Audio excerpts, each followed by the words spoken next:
Why does Judas get a bad rap when he was responding to God's call by making the crucifixion happen in fulfillment of prophecy? Okay. Do you think Judas is in heaven? Brandy? Do you want me to respond? Which question do you want me to talk Well, about? I think it's two. Let's go back and look at the first one again. Just get it in our heads. I'll read it. Let's go back. Yeah. Why does Judas get a bad rap when he was responding to God's call by making the crucifixion happen in fulfillment of prophecy? So a little bit of deterministic Calvinism there, but that's okay. And let's go. Do you think Judas is in heaven? Do y'all think Judas has a bad rap? Yes. Okay. Raise your hand if you think Judas has a bad rap. Does Judas get a bad rap? This is an extreme. That's fair. The reason I asked that question is because when I think about Judas, the thing that I'm always thinking about is the Last Supper, and I know that there are lots of things that he did wrong, but I'm always aware that he was he was within double dipping distance of Jesus. He was. He's sort of an extreme version of doubting Thomas, and that Thomas has like one moment in the Gospels, and it's bad. So for all eternity, we know him for no great moment of faith, just a really terrible moment with Jesus. And so does Judas sort of have a more extreme version of that? But I think the thing I don't like about the question is that it doesn't allow for any choice on Judas's part.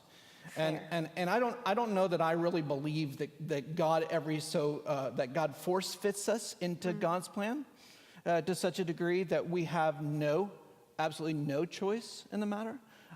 At least I know it's a very Wesleyan, very United Methodist concept. That's why this is a recovering Presbyterian who's asked the question.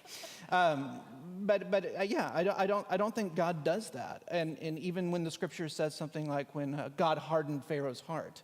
Does it happen to such a degree that Pharaoh has no option? And at least for me, I have to think that Pharaoh does. Look at you thinking that God doesn't suspend our free will for anything. I know. The bishop might listen to this podcast, so I want to make sure we sound very United Methodist today.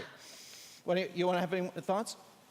I have a Jim Fleming detail. This is from my trip to Israel, and this is sort of interesting. You can think about this. But Jim argues that Jesus... In one of the scenes where Judas and Jesus are talking, Jesus extends his hand and dips the bread into the dish, which would have had olive oil in it, and Judas's hand is also there. And Jim made the case when we were talking in Israel one evening that is actually a sign of hospitality from Jesus towards Judas. Even though Judas betrayed him, and even though Judas sold him out, that gesture is a symbol that there was still a way home for Judas as he recognizes the severity of what he's done. Now, I'd say that's somewhat controversial, and you can discuss that in your own Sunday school classes in small group. But I've had 3 cups of coffee with Jim Fleming, and after even leaving each one of them, I've had the feeling that I know nothing about Scripture, and Jim Fleming knows a lot. So anyway, next time. But anyway, anything else y'all want to say about that question? Is my mic on?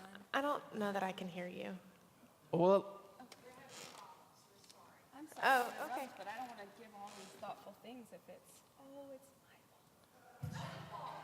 It is my fault. welcome to why we do the 8:45 service. All right, let's roll to the next question.